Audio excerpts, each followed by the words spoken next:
से हरियाणा से और महाराष्ट्र से आए हैं झूठ बोलकर, तो वो सारी सच्चाई मैं आपके माध्यम से बिहार के जनता के सामने रखना चाहता हूं, क्योंकि जिन्होंने दिया है बार बार धोखा, उन्हें बिहार कभी नहीं देगा मौका।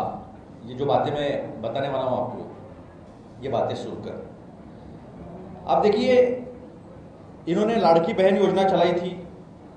इसी तरह की योजना इन्होंने हरियाणा में, दिल्ली में, मध्य प्रदेश में, हमारे अभय जी का मध्य प्रदेश, वहां चलाई थी। और सरासर धोखा क्या किया, मैं आज आपके सामने यहां वो रखना चाहता हूं। मैं सवाल पूछना चाहता हूं भाजपा से, विशेषकर एनडीए का जो मुख्य दल है, क्या आपने दिल्ली में 2500 रुपया महिलाओं को देने की वादा किया था? वो वादा पूरा क्यों नहीं हुआ? और गरीबों को, विशेषकर उत्तर प्रदेश, मध्य प्रदेश और बिहार से, विशेषकर बिहार से जो गरीब लोग हैं, गरीब गुरबे के लोग, उनके घर तोड़ना आपने क्यों शुरू किया? उन्हें बेघर करने का काम आपने क्यों किया? हरियाणा में जिस तरह से आपने 2500 का वायदा किया था, अब तक दिया नहीं। मेरे पास सैनी जी का एक वीडियो है। वो सैनी जी कहते थे कि चुनाव के बाद प्रति क्विंटल किसानों को चावल का जो दाम है, धान का दाम, वो 3100 वो देने वाले हैं। लेकिन उन्होंने वास्तविकता में 2379 रुपये, केवल 2379 रुपये दिए। यहाँ भी वायदे से मुकर गए। हालांकि महाराष्ट्र और बिहार दोनों चुनाव वो चोरी कर चुन कर आए हैं, ईमानदारी से नहीं आए हैं। रोज हाथ में आप वोटर लिस्ट लो तो पता चलता है किस तरह से इन्होंने गड़बड़ियां की, किस तरह से गड़बड़झाला किया है, ये स्पष्ट तरीके से रोज दिखता है।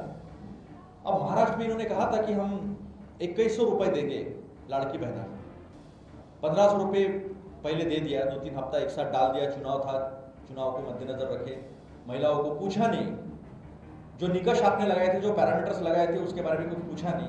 और आज महिलाओं को महाराष्ट्र में डराया जा रहा है कि इनकम टैक्स आपका इन्वेस्टिगेशन करेगा, अलग अलग डिपार्टमेंट देखेगा, क्या आपके पास पक्का मकान है, क्या आपके पास गाड़ी है, क्या आपके पास कोई सरकारी नौकरी है आपके घर में।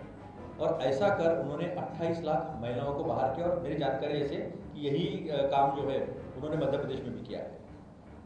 तो ये सारा जो काम है ये महाराष्ट्र में अभी चल रहा है और महिलाओं को हमें देना पड़ता है। इसलिए उन्होंने बाकी योजनाएं जो है गरीबों की, शिक्षा को लेकर, सारे विभागों की, समाज कल्याण विभाग, सोशल वेलफेयर डिपार्टमेंट जो है, उस मिनिस्ट्री के पैसे जो है वो सारे पैसे डाइवर्ट करना शुरू कर दिया है। तो आप बहनों को पैसा देने के लिए जीजा जी को और भतीजे को उनकी नौकरियों से, अलग अलग योजनाओं से, शिक्षा से, स्वास्थ्य से महरूम करने का काम जो है वो कर रहे हैं।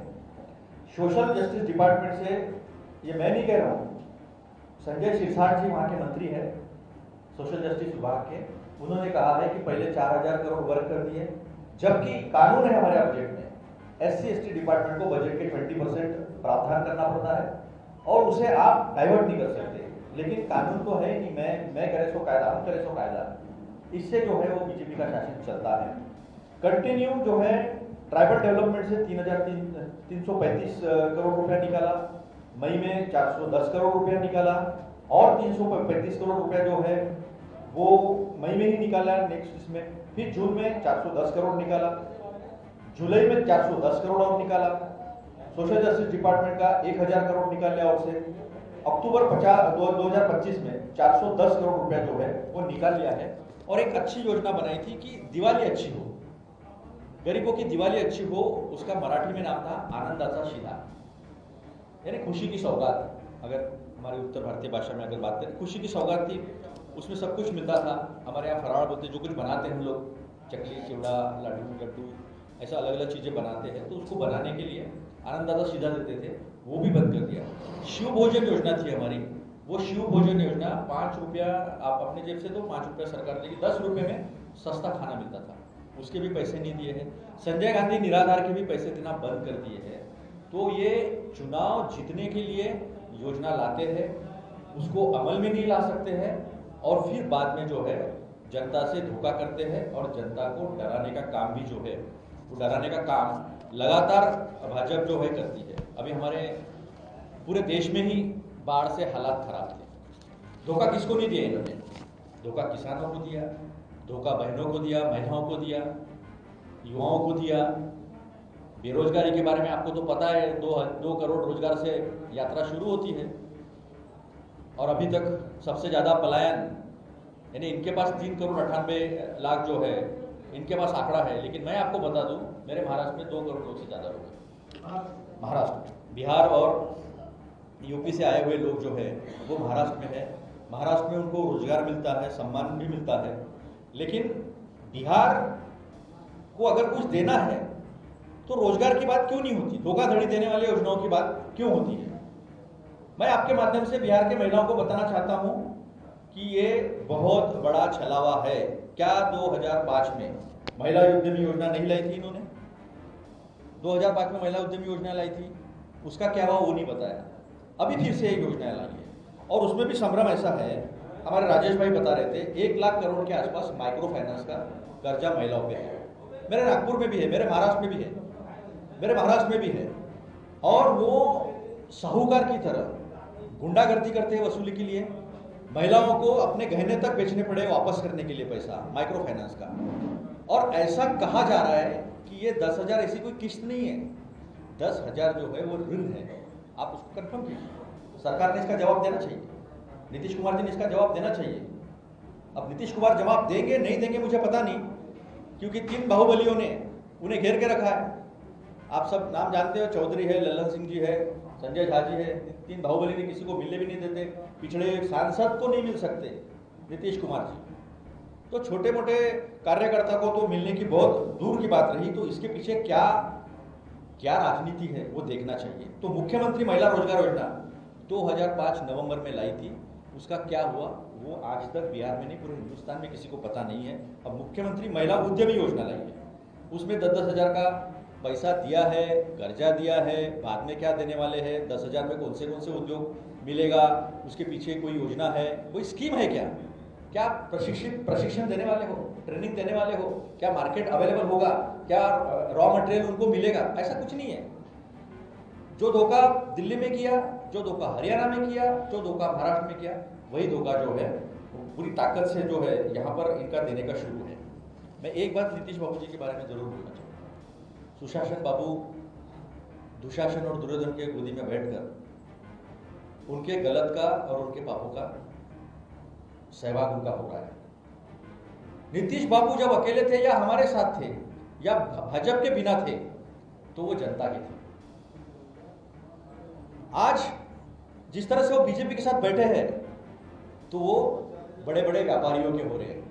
अगर हमारे साथ होते या अकेले भी होते, और विशेषकर जोर देकर मैं कहूंगा अगर हमारे साथ होते, तो 1050 एकड़ इस बिहार के किसान की जो जमीन है वो इस तरह से व्यापारी अदानी को, मोदी जी, शाह जी के दोस्त को नहीं मिलती। और बिजली भी 6 रुपया 25 पैसा दे रहे ना, जमीन बिहार की, कोयला बिहार का, पोल्यूशन बिहार को मिलेगा, और 6 रुपया 25 पैसा भी दाम जो है वो देना पड़ेगा।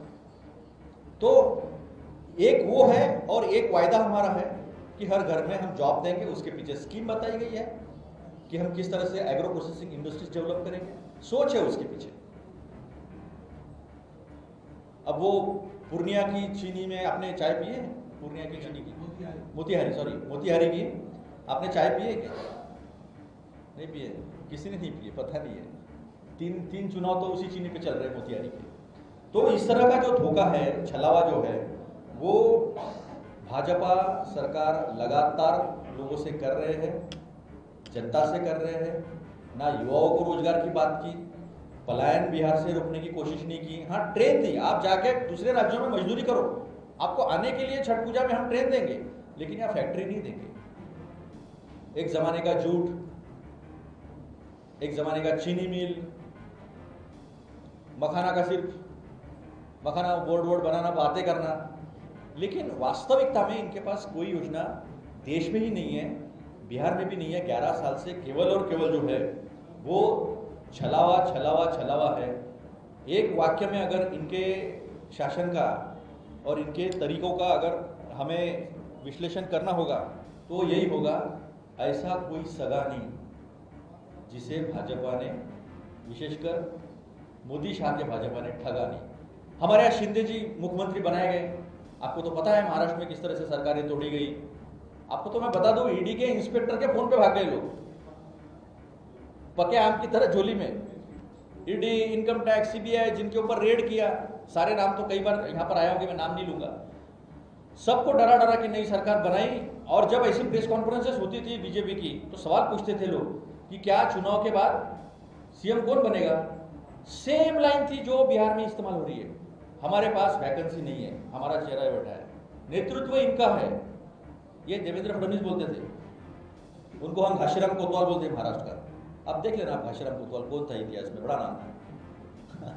वो घाशीराम कोतवाल जो है बाजू में बैठ के कहता था कि चेहरा यही है, आप नहीं हो सकते, हमारा पार्टी कांग्रेस है, तो बाजू में बैठ के कहते थे कि हमारा चेहरा यही है और देयर इज नो वैकेंसी। अब बेचारे शिंदे खुद आ गए कि मैं ही बनूंगा मुख्यमंत्री। बाद में पता चला शिंदे जी का फोन उठाने के लिए कोई तैयार नहीं था, और आज कुत्ते बिल्ली